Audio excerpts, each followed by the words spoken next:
Syekh Abdul Qadir Al-Jailani, beliau ya seorang mufassir. Jangan dianggap Syekh Abdul Qadir itu hanya tukang zikir aja. Beliau seorang alim, seorang ahlul hadis.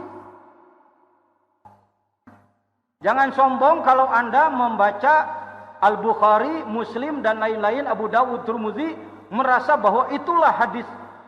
Yang di luar itu maka itu hadisnya dhaif, lemah. Seperti hadis tentang sholat khair, sholat malam nisfu Sya'ban. Hadis tentang sholat mutaqo, bulan Syawal yang 8 rakaat.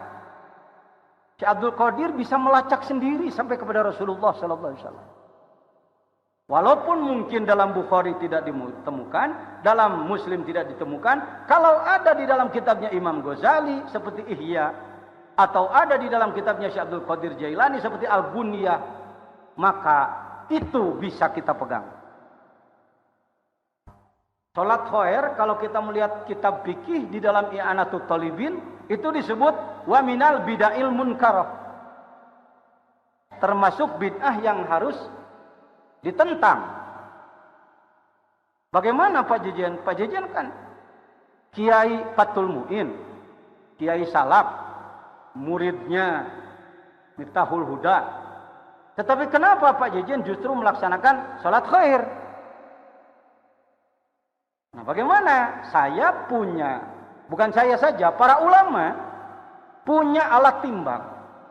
Bila mana ta'arud, bentrok pendapat antara ahli fikih dengan ahli tasawuf, maka untuk pengamalan ikutilah ahli tasawuf. Ya, ini supaya para ikhwan semua panger, ya, enak jalannya nanti. Begitu ada kiai, maaf, saudara-saudara, itu jangan berani-berani melaksanakan sholat khair 100 rakaat malam nisfu Sya'ban. Itu bid'ah munkarah. Ini kitabnya. Kalau ada yang bicara, Pak Jejen bagaimana? Iya, saya pun pegang kitab itu. Tetapi dengan sangat hormat, Syekh Satad Dimyat masyhur di bidang fikih.